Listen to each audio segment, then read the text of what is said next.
On a une présentation relativement courte qui est tirée d'un chapitre qu'on vient de publier dans un livre qui s'appelle Human-Centered AI. Et on nous avait demandé de préparer un chapitre sur le travail. Donc, c'est pas un livre en relations industrielles, mais c'est plutôt sur l'intelligence artificielle et sur cette idée-là de Human-Centered AI. Et donc, on s'est mis à la tâche, les collègues, et on a essayé de faire une histoire courte. Nous, on travaille beaucoup dans l'industrie manufacturière, notamment dans l'industrie aérospatiale. On a fait des études au Canada, en Belgique, c'est là que Sarah a fait sa thèse.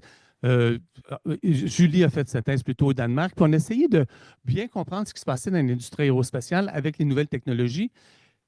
Puis on utilise du matériel secondaire de l'économie de plateforme pour essayer de voir comment évolue le travail au sein de ces deux cas exemplaires que sont l'industrie manufacturière avec l'implantation de l'E 4.0, l'industrie 4.0, et de l'autre côté, l'économie de plateforme du côté de Uber. Donc, on va utiliser ces matériaux-là. On n'ira pas dans le détail de toutes nos études qu'on a faites, mais on va essayer de faire ressortir les points saillants. Donc, on est parti du problème, et là, on se base beaucoup sur les travaux de Christophe de Grise, que l'emploi est en train les institutions sont en train de se fissuriser avec l'introduction de l'intelligence artificielle parce qu'il y a vraiment l'unité de place, de lieu, excusez-moi, de temps et d'action est complètement fissurisée avec la venue de l'intelligence artificielle. Et ça crée un problème pour justement l'application des institutions du travail. Dans notre question de recherche, c'est donc, est-ce que l'intelligence artificielle, le Human-Centered AI, peut permettre d'améliorer le travail et donc de renforcer le pouvoir individuel et collectif des travailleurs et ultimement, comme on voit dans les écrits sur le Human-Centered AI, améliorer la société. Et c'est vraiment pour ça qu'on parle un peu de l'utopie, si vous voulez. Et donc, pour nous, la question centrale, et notamment pour les organisations syndicales, pour revenir à ce que disait tantôt Anna, c'est de savoir comment les syndicats peuvent mobiliser les institutions traditionnelles du travail pour essayer de rendre, avec des formes de gouvernance plus inclusives pour améliorer la qualité du travail et renforcer le pouvoir des travailleurs et des travailleuses. On présente le... Écoutez, je ne veux pas passer trop de temps, parce que, comme disait Jenny tantôt, ça fait 3 jours qu'on parle de ça. Donc, il y a vraiment deux débats qui s'entrecroisent ici. Le premier, c'est quel type d'approche autour de l'IA? Puis là, je pense aux travaux de Valerio notamment, qui a opposé cette approche-là plutôt technocentriste, qui est menée par des experts, par des technocrates, et une approche plus human-centered, puis je me souviens bien, tu utilisais un autre nom, c'est pas human-centered, mais ça tournait autour de cette idée-là, ce qui met plus l'accent sur les travailleurs et leur pouvoir de pouvoir être impliqués dans le processus de mise en œuvre des nouvelles technologies et plutôt que de mobiliser le travailleur, le codifier, le knowledge, le savoir codifié, on mobilise le savoir tacite. Le deuxième élément qui est au cœur de cette réflexion-là, c'est quel type de gouvernance on a besoin. Donc, qui décide là, je lis mes affaires, puis là, donc ça va être franglais. Donc, qui décide quoi pour qui? Et là, il y a vraiment deux approches. Une première qui met l'accent sur les experts technocratiques. Il y a un article absolument fantastique qui a été écrit récemment par Reed et Reed sur l'effet de ces experts-là sur la démocratie. Je pense que c'est un article qui vaut la peine d'être lu. Et vous avez une autre approche qui met beaucoup plus l'accent sur les contre-pouvoirs. Puis là, je pense notamment aux travaux d'Acemoglu et Johnson. Alors, nous, qu'est-ce qu'on fait dans tout ça? Donc, ce qu'on cherche à voir, c'est est-ce que les approches centrées sur l'humain permettent de renforcer ou de diminuer le pouvoir des travailleurs individuellement et collectivement. On part du principe que ça passe par la qualité du travail, et la qualité du travail passe par des mécanismes de gouvernance inclusifs et démocratiques.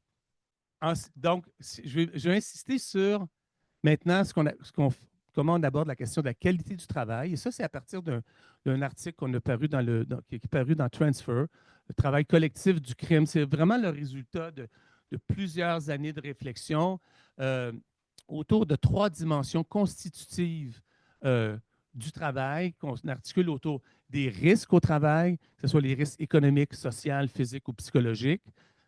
Ensuite, l'autonomie en termes de tâches, en termes de discrétion, en termes d'intensité du travail et du temps de travail. Puis ensuite, d'expressivité, donc quel sens on donne au travail? Est-ce que le travail permet de se réaliser? Et est-ce qu'on peut est-ce qu'on a une voix dans le cadre de son travail? Et notre idée, c'est que ces trois dimensions-là nous permettent de prendre la mesure de la qualité du travail et on peut, en croisant les trois, voir c'est quoi l'empowerment. Qu'est-ce que ça veut dire l'empowerment?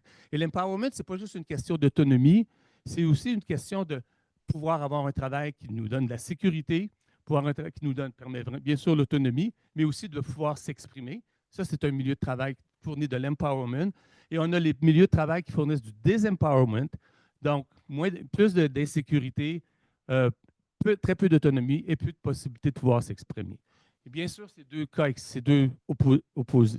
opposés, la réalité est beaucoup plus complexe que ça. Euh, ils interviennent de manière très inégale et les travailleurs sont souvent pris à composer avec des tensions contradictoires autour de ces éléments-là. Donc, qu'est-ce qu'on a fait? On a comparé, comme je vous disais tantôt, deux cas. Manufacturier, ça, c'est nos recherches qu'on fait. On a utilisé d'autres recherches, mais c'est nos recherches qu'on fait dans l'industrie aérospatiale dans différents pays, dont je vous ai mentionné le nom tantôt. Et on compare ça avec ce qu'on appelle l'économie de plateforme.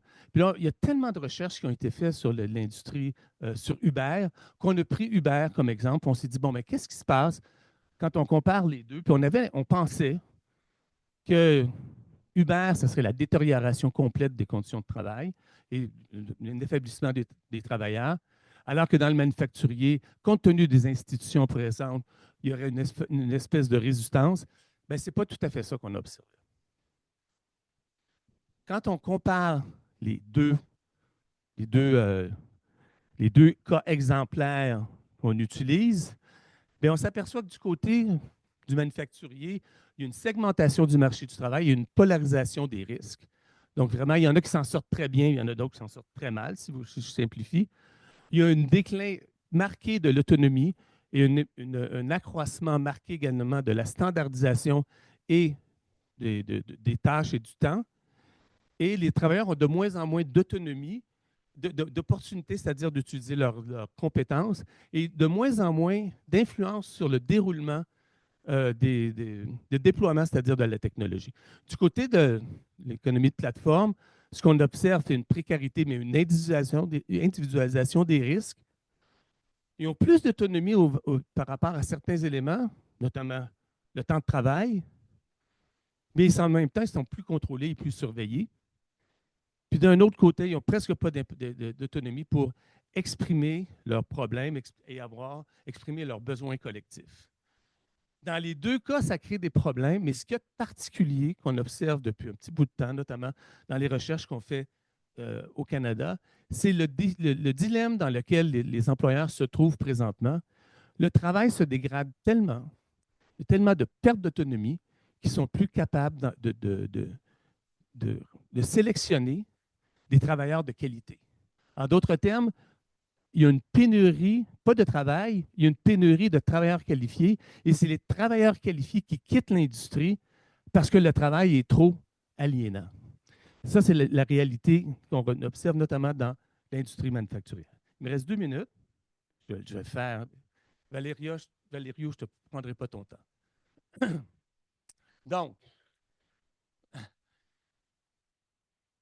qu'est-ce qu'on essaie de voir? Il me semble qu'il m'en manque une ici.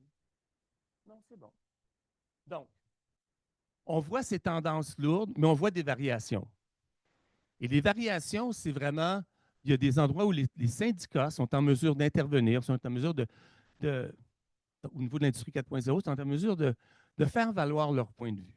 Mais c'est toujours les mêmes maudits suspects. C'est le Danemark, c'est l'Allemagne, c'est la Suède. Puis les autres pays, généralement, les travailleurs et les syndicats ont de la difficulté à faire valoir leur point de vue. Si on regarde au niveau de travailleurs de plateforme, il y a des variations aussi. On s'aperçoit en revanche qu'il y a de plus en plus d'initiatives ou d'expérimentations où on utilise le système légal et on s'engage aussi dans des formes d'action collective novatrices lorsqu'on organise des référendums, des lobbies, et on cherche à mobiliser l'opinion publique. Donc, ce n'est pas tout négatif, tout positif, mais dans les deux cas, on dirait que c'est toujours les mêmes institutions qui s'en sortent, les mêmes pays avec des institutions robustes qui s'en sortent, et ceux avec des institutions plus faibles, il y a encore plus de... Vous dites, Christian, là c'est la trouvaille du siècle. Je sais que ce n'est pas la trouvaille du siècle, mais on dirait que ça se répète constamment dans les recherches qu'on fait. Donc, je termine là-dessus. Ce qu'on observe, c'est que les mécanismes de gouvernance actuels ne sont pas capables de faire face aux défis de l'intelligence artificielle. Ça fonctionne. Même dans les pays où ça... Tu parlais tantôt de l'Allemagne, même dans les pays où on dit que c'est des exemples positifs, on le sait que c'est effectivement très difficile. Et moi, je retiens quelque chose des présentations qu'on a vues hier et avant-hier, c'est l'accélération des changements. S'il y a 2 ans, on avait l'impression que l'IA, c'était comme quelque chose de très abstrait, aujourd'hui, ça se concrétise. Puis je ne me souviens plus qui est-ce qui a dit ça, je ne me souviens plus si c'est Abby qui disait ça ou quelqu'un d'autre. Les politiques publiques ne sont pas capables de suivre les changements rapides qu'on observe au niveau de l'intelligence artificielle. Le travail, il ne s'améliore pas. Il se détériore. Il y en a qui s'en sortent bien, il y a une petite élite qui s'en sort bien, mais de manière générale, le travail ne s'améliore pas.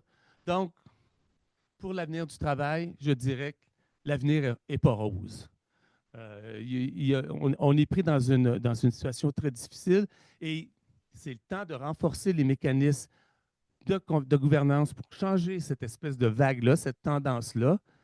Et je pense que c'est notre travail. Je reviens à l'ouvrage, pas l'ouvrage, excusez-moi, la plénière du début de la conférence, lorsqu'on avait Isabelle Ferreira, Tamara Lee, qui parlaient de notre obligation comme chercheurs aussi de pouvoir contribuer à essayer d'améliorer le travail et d'améliorer le sort de la société. Je pense qu'il faut le faire parce que l'amélioration du travail nous amène à une meilleure société.